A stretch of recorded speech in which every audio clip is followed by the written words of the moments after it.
Sejam muito bem-vindos. Está aberta mais uma sessão de As Novas Crónicas da Idade Média, terceira temporada.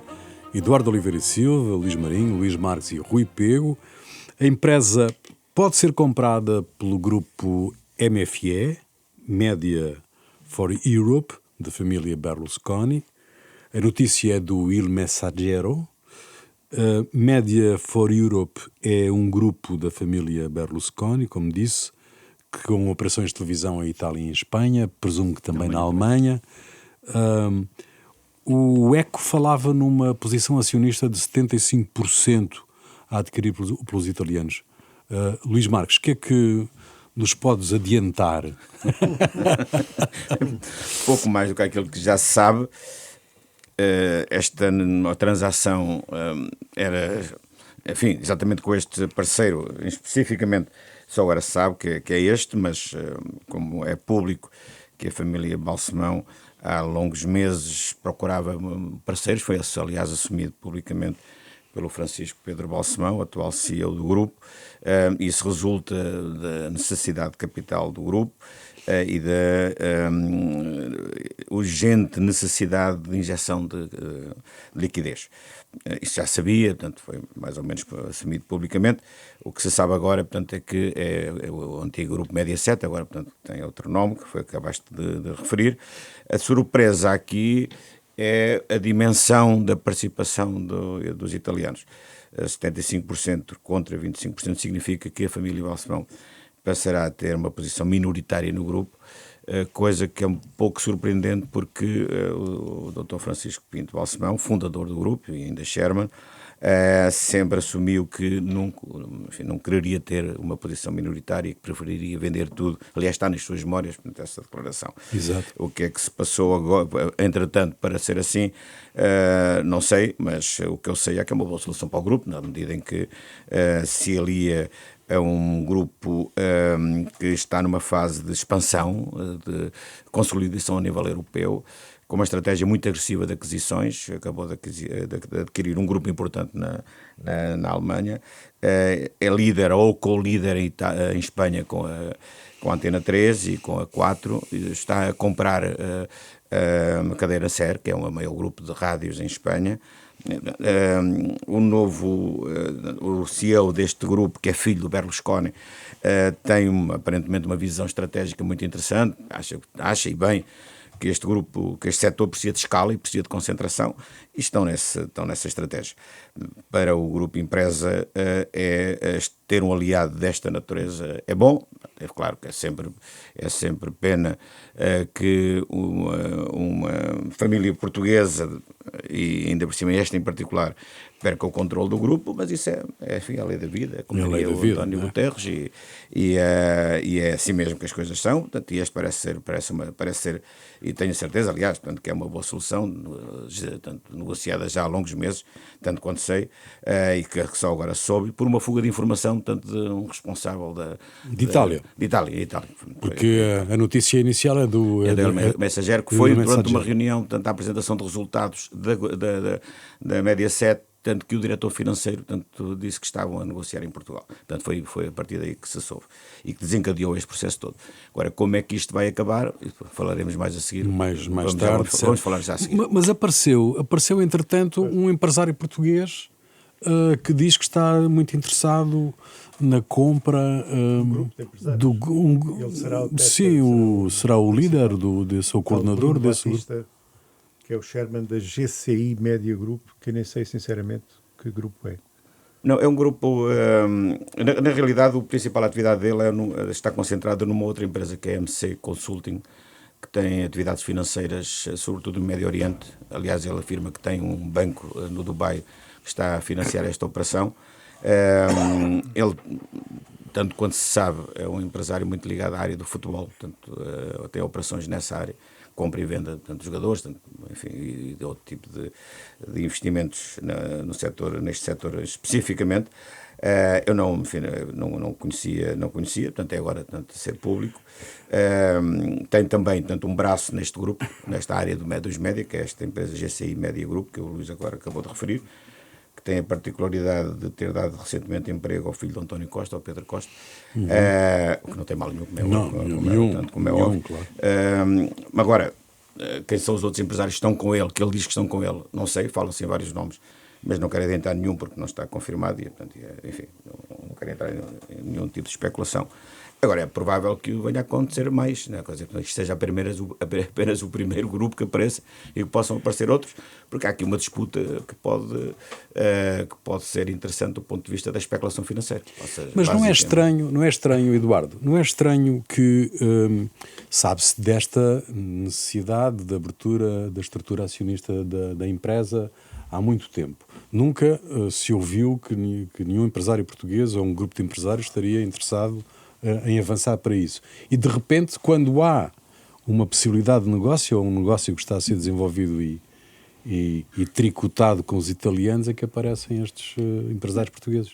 Eu não estranho nada que venha do dinheiro do futebol. Portanto, eu não sabia da existência desse cidadão nem desse grupo, mas se vem do futebol, admito que tenha 400 milhões, se tem 200 milhões para pagar a um brasileiro que rebolava lá não sei o quê, portanto, tem dinheiro para comprar assim. Estás a falar do Neymar. Exatamente. Não, há outros que rebolam também. Portanto, desse ponto de vista, eu não me admira porque a escala de dinheiro é de tal ordem que hoje 50 milhões, 100 milhões, 200 milhões, pelos vistos para a SIC são precisos 80 milhões é um jogador de bola, enfim, razoável, nem é top, não é? Portanto, não é assim uma quantia. Preocupa-me mais, em contrapartida, digamos, é a natureza dos grupos, porque eu, enfim, com um ou outro defeito, considero que a SIC é uma referência muito importante, sobretudo do ponto de vista jornalístico, através de SIC Notícias, fundamentalmente, e de bons noticiários, e, portanto, a venda, e nesse aspecto o Dr. Balsemão e as pessoas que lá trabalhavam tentaram sempre assegurar uma determinada autonomia da SIC, que sempre senti, e portanto preocupa-me a consequência que possa ter a venda, não é? E para quem é que vai, e qual é a natureza e como funcionam esses grupos. Digamos que a família Berlusconi é capaz de não ser assim um modelo talvez de democraticidade do melhor que há, não é? Estás a falar da família e tendo na cabeça o pai da família, o Silvio Berlusconi, portanto, como o Canal Now já se prepara para transmitir uma série de documentários sobre o Silvio Berlusconi. Sim, pronto, mas é assim, mas também há o ADN. Não é? Começa hoje, quarta-feira 1, 2 e 3. Mas a dúvida não é legítima? Eu acho que há uma vantagem. Eu acho que há uma vantagem quando quem compra é desta atividade. Isso acho que é uma vantagem indiscutível, não é? É muito mais vantajoso, não é? É evidente, nós podemos sempre admitir, portanto, que há interferências das administrações e dos gestores, mas a independência jornalística está garantida na lei, não é? Se os jornalistas quiserem ser independentes, então a lei, portanto, salvaguarda essa independência. Agora, o que eu não acredito que as redações, quer do Expresso, quer da SIC, sejam vulneráveis a qualquer tipo de pressões. Agora, o impacto, parece essa questão deslocada, não é? Relativamente à compra. Está bem, isso haverá, sim, com certeza, essa dúvida pode existir sempre. Agora, o impacto maior que isto pode ter, pode ser bom, pode ser mau. Pode ser bom no sentido em que os italianos, ao comprar a empresa, vão investir no setor audiovisual em Portugal. Exato. Isso é bom, ou seja, cria investimento. Ou podem desinvestir. E isso é mau. Exato. Como é que podem desinvestir? Podem transformar a SIC num retransmissor de conteúdos, tanto feitos em Itália ou em Espanha, onde eles também são muito fortes. Se for assim, isso é mau para a indústria audiovisual portuguesa.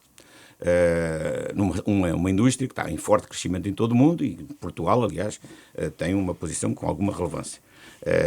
Somos grandes produtores de conteúdos. Se for ao contrário, ou seja, se houver a oportunidade e houver talento para convencer os italianos, ou se for esse o projeto dos italianos, de que Portugal é um grande produtor de conteúdos, tem competências, tem boas condições e que pode inclusive acolher aqui um hub de produção competitivos e produz com preços competitivos, isto pode-se traduzir numa coisa boa para o mercado. Para o mercado. Agora, é evidente, em termos emocionais, isto é um fim de uma era. Para nós que somos jornalistas, para nós que vivemos este setor, que trabalhamos todos, o Eduardo não, acho eu, mas enfim, trabalhamos todos no grupo empresa, é evidente que há aqui uma mudança de paradigma, enfim, para usar um chavão, uma palavra que não gosto, mas há aqui uma alteração de circunstâncias que para nós é um fim de uma era, é um fim de um tempo, com todas as consequências que isso tem. E é a altura de elogiar tanto o esforço e a iniciativa e o trabalho do Dr. Balsemão. Vamos ter tempo de o fazer, portanto, porque este projeto, este negócio ainda se vai arrastar. Mas fica já aqui um primeiro dado, há aqui uma mudança, portanto, o que é... Exatamente, é isso que eu queria dizer. Seguramente, mas o meu ponto, Eduardo, era que é vantajoso, sempre vantajoso quando quem compra é uma empresa da área dos média e não... Ficarei muito mais descansado que seja, portanto, a Mediaset do que seja este senhor, tanto Bruno Batista, por exemplo. Aliás, nós vimos cá... Nós tivemos cá, em Portugal, as experiências quando correspondem à não compra por gente dos média, não é? Exato. E, portanto, corre sempre mal. Pois, teoricamente este Sr. Bruno Batista tem esta coisa, para além de outras empresas, a tal GCI Media Group, onde como o Luís já disse, o Pedro Costa, filho do António Costa, é diretor-geral. Mas eu estive a tentar perceber que tipo de empresas tem, na área dos média, etc., não consegui ver. Acho que é só esta. Tem assim uma série... Não, mas depois tudo o que diz o site é tudo uma coisa muito vaga, muito... Não dizem concretamente quantas empresas têm, etc, não sei. Deve ser má informação minha, certamente. Agora, de facto, isto levanta de facto aqui uma questão, que é uma questão que eu considero já à cabeça de oportunismo, isto é, há um negócio, que é um negócio feito, obviamente, através da Bolsa, portanto, será na base do quem dá mais, não é? E tudo isto pode atrapalhar um negócio que estava a ser construído. Nós não sabemos quais são as intenções deste grupo, do tal GCI Média, não é? Nem as competências deste grupo. Eu estive a ver toda a direção, não conheço uma única pessoa. Já cá andamos há 40 e muitos anos, não é? Quer dizer, se conhecesse uma... Se calhar por isso é que não conheceste ninguém. Pois deve ser isso, deve andar distraído. Mas, são todos muito novos. Todos muito novos. A única pessoa que é conhecida, de facto, é o Pedro Costa, porque é filho do António Costa. Só isso. Também não lhe reconheço nenhuma competência nesta área, desculpem lá, mas tudo bem. Portanto, estar aqui a fazer... Mas o outro é filho do Berlusconi. Não, mas o outro é filho do Berlusconi. Agora estava... O outro é filho do Berlusconi, como o Francisco Pedro é filho do Francisco provocar. Exato. Estamos a falar de uma tradição de família e de um conhecimento familiar que eu em relação ao António Costa, reconheço grandes capacidades políticas, mas não reconheço grandes capacidades do ponto de vista da comunicação. Não é crime ser filho do Berlusconi, como também não é crime ser filho do António Costa. Cada um tem o seu percurso. Criminosos. Cada um tem o seu percurso, como é evidente. Portanto, não há aqui nenhuma dúvida em relação a isto. Eu só ponho aqui a questão, de facto, disto acontecer, como já acho que foi o Rui até que disse, como isto acontecer numa altura, quer dizer, há quanto tempo se fala da necessidade de intervenção ou da possibilidade de intervenção. E nunca ninguém se chegou à frente. E agora que o negócio parece mais ou menos consolidado, aparece o tal grupo de empresários. Veremos o que é que isto dá. Espero é que não dê atrapalhar um negócio que é, de facto, vital, obviamente, para a empresa, neste caso para a empresa, mas também eu considero quase vital para o mercado português. Não é? Oh, Luís, mas tem que haver uma OPA, não é? Pois é isso. Sim, que vou tem chegar. que ser negociado aí. Alguns destes, provavelmente este, e outros que eventualmente estarão a olhar para este mesmo assunto que estamos agora aqui a falar, estão exatamente já na previsão disso. É preciso ter um dado que é muito relevante. Desde que foi anunciada a OPA, desde segunda-feira, que as ações do Grupo Empresa duplicaram de valor. A empresa, na sexta-feira, valia 21 milhões de euros em capitalização bolsista, a quantidade de ações que estão no mercado. Ontem valia praticamente o dobro, não é? 40 e tal milhões. 41 e muito, sim. Duplicou, portanto, o valor. Há muita gente a comprar. foram transicionadas, penso que à volta de 10 milhões ou 15, ou mais que 10 milhões de ações. Eu sei de um caso de alguém que comprou quase 4 milhões de ações, né? Portanto, e muitas outras estão a fazer, estão a fazer o mesmo movimento.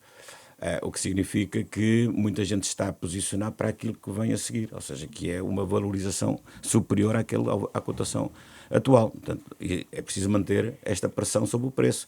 A pressão sobre o preço mantém-se como? É com o interesse. Com interesse. Então, se aparecer mais interessados, o preço vai aumentando. Sendo que por cada OPA, vamos imaginar que os italianos vão ser obrigados a lançar uma OPA. E, em princípio, vão ser. Não é? É uma tomada de posição qualificada num grupo cotado em bolsa. É praticamente certo que vão ter que lançar uma OPA. Quem lançar uma contra-OPA significa que os italianos vão ter que pagar 20% acima do preço inicial. Por cada operação, pode haver várias contra-OPAs. Cada uma delas é sempre 20% acima do valor. Ou seja, quem tiver 4 ou 5 milhões de euros... Mas isso não pode bloquear o negócio ou fazer com que os italianos o preço saiam da jogada? O preço pode começar a subir de tal maneira que eles se desinteressam. A um valor tal que depois possa ser desinteressante para os italianos e pode estragar o negócio. Isso é evidente, pode acontecer, o que seria uma tragédia, não é? Portanto, depois disto tudo, se isso acontecer ou se acontecesse, seria péssimo para o grupo empresa e para tudo. Espero que isso não aconteça. Mas há gente sem escrúpulos, não é? E há gente que seguramente se vai meter nisso com esse objetivo, isso eu não tenho dúvida. Aliás, já apareceu, não é? Não estamos a especular. Sim, não estamos a especular. Sim, já apareceu. Teremos certamente a oportunidade de voltar a falar deste tema. Isto vai correr muita água. Isto vai correr muita água ainda debaixo das pontes. A TVI ontem, estamos a gravar quarta-feira, penso que ontem ou segunda-feira começou a exibir uma série que é Uma Campanha Alegre, que é um livro do Eça de Queiroz, em que o José Eduardo Muniz, a partir do livro, faz uma espécie de um exercício sobre aquilo que é a atualidade. A Campanha Alegre são crónicas, não é? Sim, são as farpas, não é? Sim. Eles transformaram isso numa série? Não, é uma encenação do José Eduardo Muniz. Do Ramalho Ortiga. Do Ramalho Ortiga. Sim. Sentado com um ator sim, e que vai conversando com ele. O José Eduardo Muniz? Com base. Eu também não vi. Vocês não viram? Se vocês não viram, temos que avançar. A ideia é pegar em excertos das farpas, onde se fala de política, da ação dos políticos daquela época, e transpor para a realidade atual. Pronto. E eu ainda não vi, não sei se já eu vi o primeiro. Eu vi também é com o próprio José Eduardo Muniz? Eu vi. Sim, é o próprio José Eduardo. Ele faz dessa de Queiroz? Sim, é uma ideia original dele. Faz de interlocutor ele conversa atual, com essa. Ele conversa com essa. Ou seja, o essa conversa com ele. Não sei bem qual é a ordem. Faz de interlocutor atual e acontecem coisas que têm... Há coisas que acontecem hoje que são... Eu vou dar um exemplo que pode não se adaptar, mas não sei se lembram das farpas. Havia uma história sobre o Índia que o Essa escrevia a dizer é o maior barco, é o maior navio, e mete 19 polegadas de água por dia, não é? Quer dizer, era o nosso navio almirante metia água. São esse tipo de situações que ele vai tentar reproduzir para o dia 2. Nada contra, tirando de ser no telejornal, para ser franco. Este é no telejornal. É dentro do telejornal. Pronto, exatamente. Dentro do jornal da TVI. E depois levamos com aquela coisa depois há os apanhados. Uma coisa que... Como é que aquilo se chama? É uma... Se fosse consigo. Se fosse consigo. E, portanto, quer dizer, nós estamos habituados a jornais televisivos que são festas, chouriças, todo o tipo de situações... jornais de 45 minutos, 45, hora e meia, uma hora e 45, e portanto faltava uma coisa com novelas incluídas lá dentro, já temos, portanto, e eu não sei onde é que isto vai parar, se calhar o Berlusconi depois acaba com isso, não sei. Sim. Bom, a iniciativa parlamentar... Mas a verdade é esta. Não terá sido por isso para que a TVI ganhou o mês de setembro, não é? Mas ganhou o mês de setembro. Por uma décima, não? Por uma décima. Ainda não se ganha. Por uma décima se perde. Desde abril que a SIC era líder, perdeu este mês a liderança, no live, ou seja, no direto, né? Portanto, porque no consolidado, que é... Com o Voz-Dal? Não, o Voz-Dal já ganhou, portanto a TV ganhou, é no live e Voz-Dal, que é os 24, 48 horas. Mas no consolidado, que é uma semana depois, pode ser que a SIC venha a recuperar a liderança no consolidado, portanto no live, no direto, portanto, perdeu por uma décima. Parece-me que estão empatados no ano, que estão basicamente não, a empatados. SIC está à frente. Está à frente no ano? Está à frente com o mesmo resultado, mas está à frente em número de espectadores. Okay. Ainda, não é? Esperemos que... Sim, eu espero, não é? Que isso se mantenha até o final do ano. Agora, o que é um bocado extraordinário também é o resultado eu não sei exatamente, dos canais temáticos, dos canais de informação, como é que ficou a relação entre a SIC e o NAU, mas ficaram muito próximos. Não sei quem é que... Não Sim, mas é uma espécie de harmónio, costuma ser. Aproxima-se o NAU, depois volta a afastar-se. Eu tinha ideia que o NAU ganhou, mas não posso garantir. Qualquer coisa. E a RTP é que continua com os resultados miseráveis. Sim, a RTP3 continua lá em Só há baixo. aqui um dia, já que estamos a falar de audiências, só há aqui um dia que eu achei absolutamente fantástico, que acho que foi o último sábado, que tem aqui um nível de audiências que eu achei absolutamente notável, que é o seguinte. Desculpem lá que eu agora tenho que ver aqui. Então foi assim. Mas estás a falar dos canais de informação? Não. Os canais generalistas, jornalistas. que foi no dia 27, no 27/9. A TVI tem 10.8, a SIC tem 10.9 e a RTP ganha com 11.5. Isso foi no sábado. Mas porquê? O que é que aconteceu no sábado? Não sei. Marchas populares não foi? Nada, zero. É normal, portanto, foi Bem, mas o nível de audiências, vocês reparem no nível de audiência. 10, não é? É um canal que ganha com 11 pontos. 11 pontos, sim. Não é? Bem, o que está a acontecer é muito simples. Se nós somarmos o cabo com os outros é um tal streaming e as outras ofertas, as gravações, etc., isso já representa 58,6% em média da consumo de televisão. Portanto, a maioria, não é? A maioria. Não é 60%, não é? Sim, Significa que os 60%. canais jornalistas e toda a oferta generalista, portanto, está com uma queda brutal do ponto de vista da cota de mercado. Muito bem. Iniciativa parlamentar. Queria só recolher aqui a vossa opinião sobre esta tentação para proibir, não é? Iniciativa parlamentar de proibição da publicidade sobre apostas online.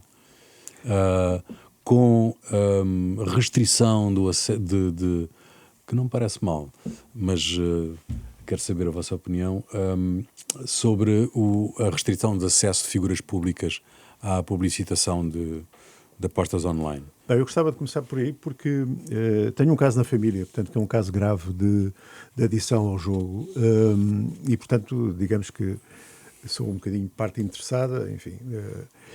Eu acho muito bem que se restrinja imenso a publicidade a este tipo de jogos. Porquê? Se, por exemplo, num casino normal, se eu pedir interdição, eu nunca mais entro naquele casino, não é? Tenho que pedir interdição. O que é que acontece nestes jogos online? Também há interdição. Só que a interdição funciona, mas funciona até eu querer. Quer dizer, quando eu quiser, eu hoje quero pedir interdição, ok. Mas depois tem lá uma coisa que diz, mas quando quiser, você apareça, quando quiser. E é só retirar. E são tantos jogos. A imensidão de jogos que as pessoas têm como oferta está a causar problemas gravíssimos de adição. Sobretudo em determinadas áreas e determinados grupos sociais, não é? E eu, portanto, como disse, como tenho um caso na família que é um caso grave, talvez não seja a pessoa mais, digamos, com distância suficiente para falar disto. Mas, sentindo isto na pele, a verdade é que há uma imensidão de jogos, de oferta, e de facto com figuras públicas a publicitar, portanto, ajudando a que esses jogos sejam cada vez estejam mais à disposição das pessoas. Agora, eu percebo, é evidente que, por exemplo, para os canais de televisão, para os clubes de futebol, para a própria liga, etc, que está a ser financiada por esses jogos. Portanto, é evidente que não vai ser fácil, e também não estou a dizer que tem que se acabar com esses jogos, não estou a dizer isso. Estou a dizer é que tem que haver uma limitação da publicidade. Eu pergunto, não há uma limitação para a publicidade ao álcool? Sim. Não há uma limitação para a publicidade ao tabaco? Então porquê é que não há uma limitação à publicidade? É um vício também, não é? É um vício, não é? Porque isso cria vício, como cria o álcool, como cria o tabaco. Portanto, eu acho que é... E se o governo está a ir nesse sentido, acho que está a ir muito bem. Eduardo. Não, é só eu concordo com tudo o que o Luís disse. Basicamente, quer dizer, é um problema extensivo porque começa na raspadinha. Ainda há umas semanas falámos nisso aqui, e quer dizer, e as pessoas, independentemente do seu grupo social e dos meios com que conseguem jogar, são adições. E são adições que carecem de tratamento. Por outro lado, gera tamanha quantidade de dinheiro que é inacreditável o dinheiro que o jogo movimenta, e curiosamente onde hoje movimenta menos é nos casinos. Os casinos fazem pouco negócio comparativamente ao jogo em si. E portanto, quanto às personalidades e às figuras, eu acho bem que se limite, mas também acho bem que, se calhar, elas que são tão fluentes em algumas coisas e em tantas causas, que tivessem também a consciência social de que ser uma pessoa conhecida também tem implicações sociais de não abusar da credibilidade das pessoas. Enfim, eu vejo sempre, fico sempre com aquelas coisas dos oculistas, porque acho que é extraordinário a quantidade de surdos, de vedetas surdas e ceguinhas que nós temos e que vão ao oculista e tal. Mas é outra coisa, não é como jogar. Eu tenho algumas dúvidas que a proibição tenha um impacto significativo na resolução do problema da adição. Fortes dúvidas sobre isso. Basta ver a raspadinha, não há publicidade da raspadinha, e é talvez aquela que provoca mais adição. É impressionante. Uma pessoa vai comprar, vai a esta bacaria. Não se consegue comprar jornais. Eu vejo a quantidade de pessoas que estão ali, pessoas humildes, simples, estão ali manhãs inteiras a raspar, causa-me impressão. Isso não é por causa da publicidade que as pessoas lá vão, é um vício como outro qualquer, sendo que tem obviamente aspectos graves quando atinge esses níveis de adição. Não sei, tenho dúvidas, portanto, que a proibição resolva o problema. Enfim, mas há outra questão, e isso dava-nos outro programa, que é a questão depois do tratamento dessa adição a nível do Serviço Nacional de Saúde. Isso dava-nos outro programa, certamente. O que eu vejo é o peso que os jogos online têm em termos de presença na publicidade. É brutal. Temos uma liga, futebol, e com figuras de primeira linha a publicitarem. O Figo incluído, por exemplo. Bom, isso aí sim, isso aí é que provavelmente poderia haver algumas limitações, não é? Bom, temos que correr agora um bocadinho para ver se conseguimos tocar estes temas todos que trazemos, a cumprir esta nossa agenda. Eu começo pelo Chega, inevitavelmente.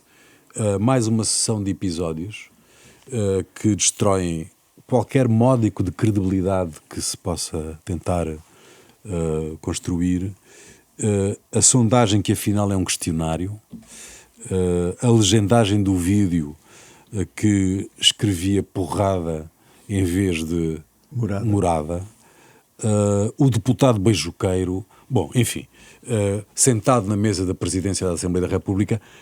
Não sei por que lado é que vocês querem começar, mas parece-me uma coisa perfeitamente. De resto, há uma crónica da Ana Sá Lopes no Público, lapidar sobre este tema. Já destruiu a e diz que isto também destrói a democracia. Sim. Sim.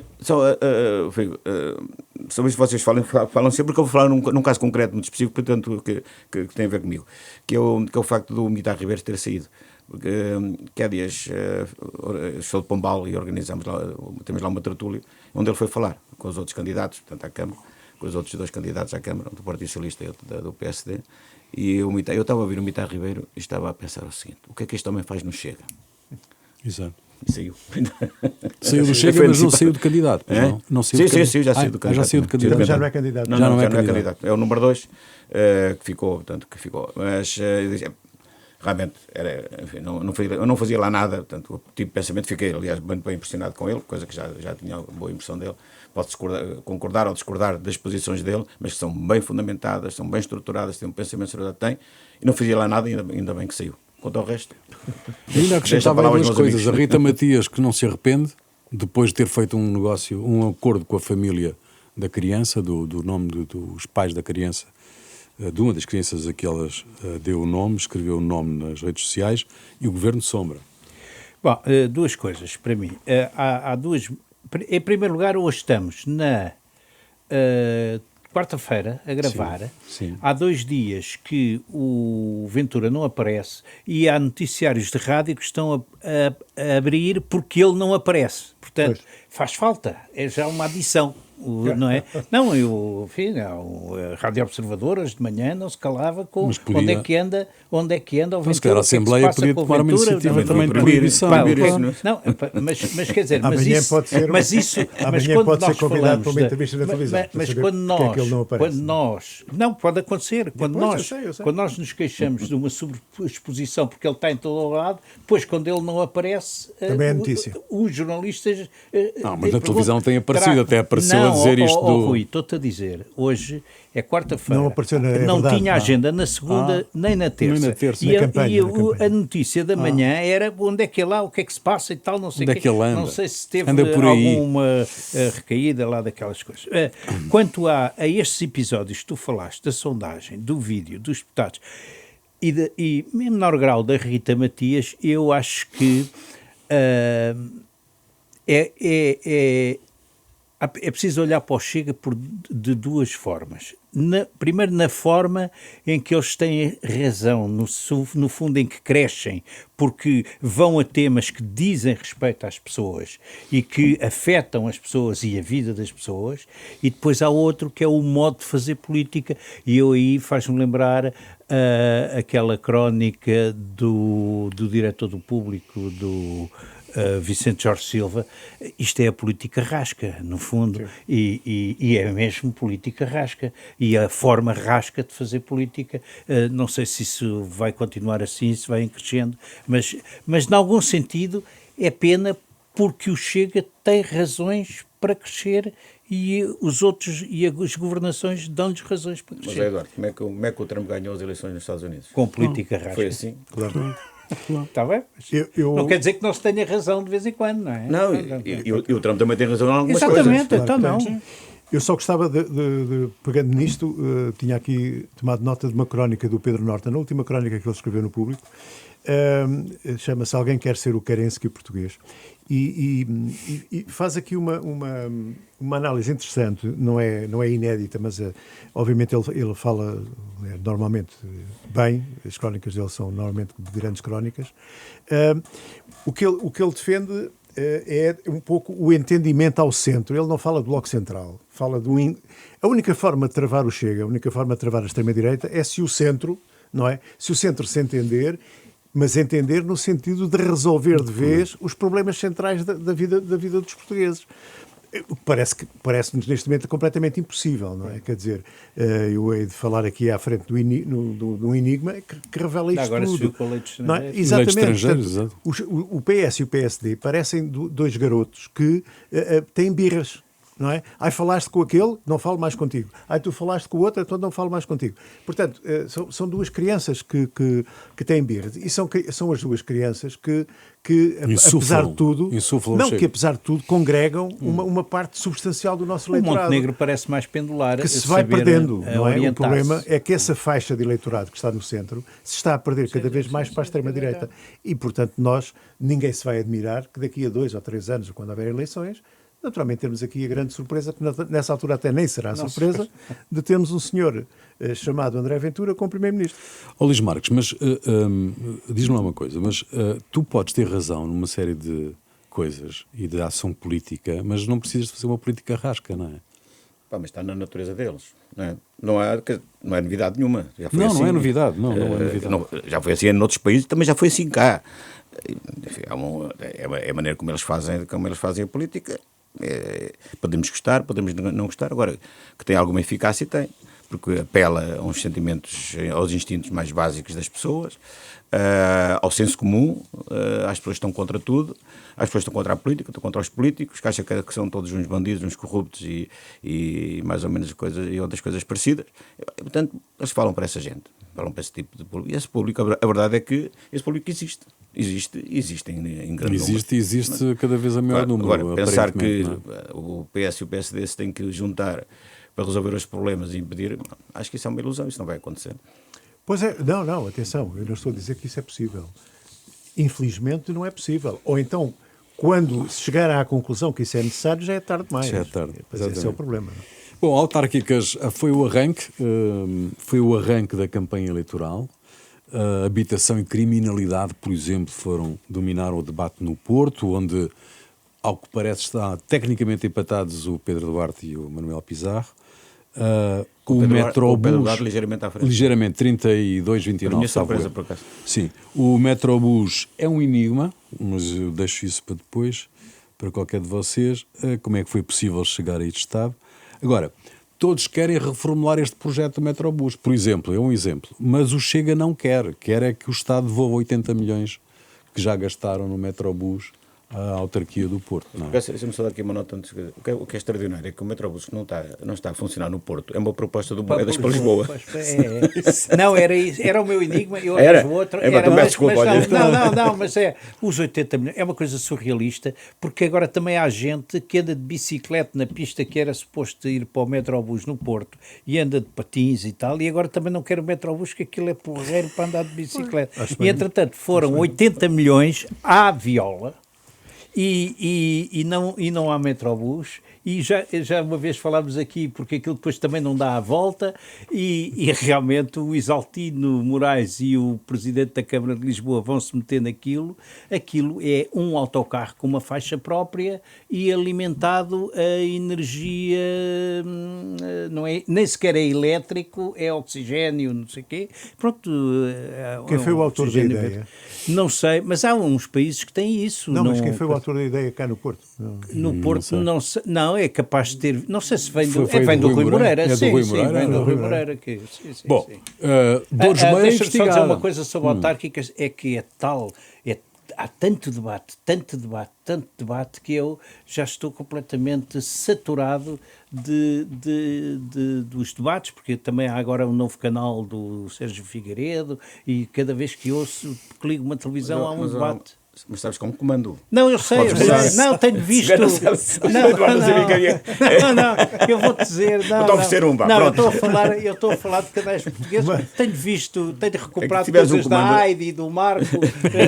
Tenho visto coisas deliciosas. Até podias ver aquela série O Arquiteto, por exemplo. Não, o Arquiteto não consegui ver. Não conseguiste ver? Desapareceu da programação. Tens que ir à praia. Não pode ser. Mas olha, mas eu não tenho visto com muita. Não tenho visto, é impossível. Estou de acordo com o Eduardo, é impossível ver todo. Mas de vez em quando vejo um ou outro. E a verdade, a qualidade não é má. A qualidade dos debates, em geral, está um bocadinho acima do que era da média. Não é expectável. Não, os debates têm desde que um tipo se interessa. Agora, eu não sei lá o que é que se passa em Guimarães. Agora, pode haver muitas surpresas. Isso é que podemos falar isso para a semana. Pode haver muitas surpresas. Sim, vai haver. Agora, o Dr. Montenegro é que também se põe muito a jeito, não é? Às vezes, porque agora fez uma pergunta absurda a um jornalista que foi: você não pode fazer essa pergunta sobre a Spinum Viva. Acho que o repórter lhe fez uma pergunta sobre a Spinum Viva, a história do cimento, do preço do betão. E ele disse: mas você não pode fazer essa pergunta, porque essa pergunta já induz que você está a pensar no... Quer dizer, não é? Pois. Não é só, portanto, não é só o Ventura que quer ditar as perguntas, não é? Que os moderadores... Vocês viram também o Trump agora, quando foi desta conferência de imprensa com o Netanyahu, no final perguntou ao Netanyahu: você não quer ouvir umas perguntas de uns jornalistas amigos para o Israel? Muito bom. O Netanyahu, prudentemente, disse que não. De resto, é melhor não. De resto, um acordo histórico, foi assim que as televisões abriram os telejornais esta segunda-feira, com o encontro entre o Trump e o Netanyahu para o fim da guerra em Gaza, mas o Hamas ainda não se explicou, não é? E sem Hamas não haverá acordo, não é? Não, Enfim, posso começar eu, não sei, mas é assim, do meu ponto de vista, o Trump, não sei se o plano é dele, eu acho que o plano é dos israelitas. E já era do Biden. Sim, e dá jeito aos israelitas aquele acordo. É mais ou menos igual ao já tinha sido apresentado pelo Biden. E, portanto, se resultar, ele quer o Prémio Nobel da Paz. Sim. Se não resultar, que é o que eu acho que vai acontecer, porque aquilo é a rendição do Hamas. E se não havendo rendição do Hamas, Israel entra por ali dentro e rebenta com o que resta. E eu vou repetir aquilo que disse: quando se começa uma guerra, arca-se com as consequências. E quem ganha com isso tudo é a China. Não, porque Eu não tinha falado da China, mas não. Eu não falei, tu chamaste a atenção, mas na reconstrução será essencial. Não, mas eu por acaso, neste caso concreto, não concordo com o Eduardo. Acho que o Hamas não tem outra alternativa senão aceitar. Sim. De toda a maneira, a verdade é que eles ainda não se explicaram e nem chegaram à frente. Portanto, mas parece que é hoje quarta-feira ou amanhã. Sim, o acordo histórico. Entretanto, a flotilha continua. À exceção dos italianos, né? Os italianos já está resolvido. A Itália já saiu, isto é, o barco italiano já disse: ei, paramos aqui, agora se quiserem continuar, tchau, vão andando.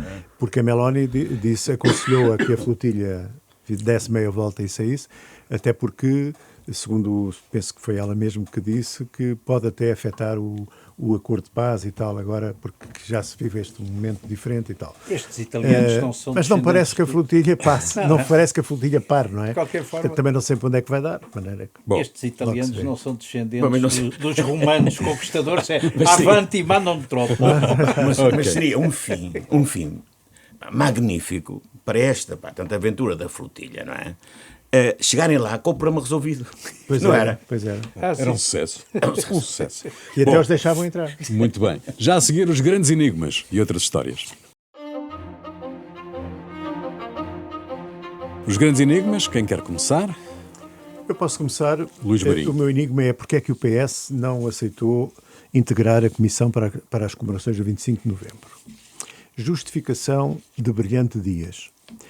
Que se pretende reescrever a história, que o problema é que pode-se ocultar o papel central de Mário Soares e do PS neste processo e que, de facto, o PS foi o grande vencedor civil da data. Ora, se o PS não quer estar nas comemorações, na Comissão para as Comemorações, porque é que o PS, em vez de recusar ir, porque é que não está lá e não faz valer os seus pontos de vista? Porque eu penso que não seria muito difícil dar o seu ao seu dono. Também não sei qual é evidente que Mário Soares teve naquela altura um papel absolutamente central, que de facto o PS foi o partido que mais lutou para a normalização da vida democrática. Portanto, não percebo qual é o problema do PS em integrar esta comissão. Muito bem, a DECO ganhou o processo contra as operadoras de telecomunicações. 40 milhões de euros terão de ser devolvidos a mais ou menos 1,5 milhão, um pouco mais, 1,5 milhão de pessoas. É mais um caso de abuso e cobrança indevida de grandes empresas sobre os clientes. Será que teremos o mesmo desfecho do cartel da banca? A Anacom já tinha aplicado umas multas por causa deste mesmo processo. Bom, e que foram pagas. Exatamente. Bom, eu vou sugerir aqui uma coisa ao nosso Presidente Isaltino, porque ele é neste momento um dos mais ativos produtor de conteúdos na net. Ele tem todos os dias, tem 1 ou 2 vídeos. Ou entregar a última foi entregar as casas que eu vi, portanto, hoje de manhã. Ou aconselhar restaurantes, ou aconselhar receitas, ou visitar rotundas, ou jardins, ou entrevistar cidadãos que passam na rua e ele pergunta. Ele é, neste momento, o presidente repórter. E eu pergunto-me, como é que a Câmara está a ser gerida? Eu sugiro ao Presidente Isaltino que faça, neste momento, um próximo vídeo a perguntar como é que a Câmara está a ser gerida sem ele. Porque ele passa a vida a fazer vídeos, portanto não pode estar na Câmara. Portanto, como é que aquilo está a ser gerido? Uma sugestão que eu penso que ele pode fazer. Está em autogestão. O meu enigma é a LAR. Não sei se ouviram falar disto. Sim. É uma decisão governamental que permite que as pessoas se candidatem a verbas para mudarem os seus equipamentos a gás para eletricidade. Pois bem, o que é que aconteceu? Candidatou-se tanta gente que a plataforma arrebentou, não há hipótese das pessoas se candidatarem e, portanto, é um clássico português sempre é normal, que acontece. Não é? Sim, é um clássico normal. e, portanto, eu sugeria que talvez uma empresa chinesa fosse capaz de criar... Tinha que ser uma empresa chinesa. Então à escala, não é? Eu também acho. Então é sugerir isso, que contratem alguém que saiba fazer uma plataforma em que as pessoas possam aceder sem rebentar. É quando é as candidaturas para as escolas, é quando é para não sei o quê, é para tudo, e agora com os eletrodomésticos. Muito bem.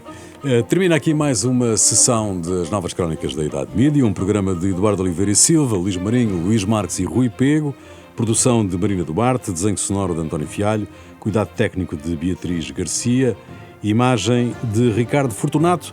Novas Crónicas da Idade Média, domingo ao meio-dia, sempre que quiser, ao alcance de um clique. Até para a semana.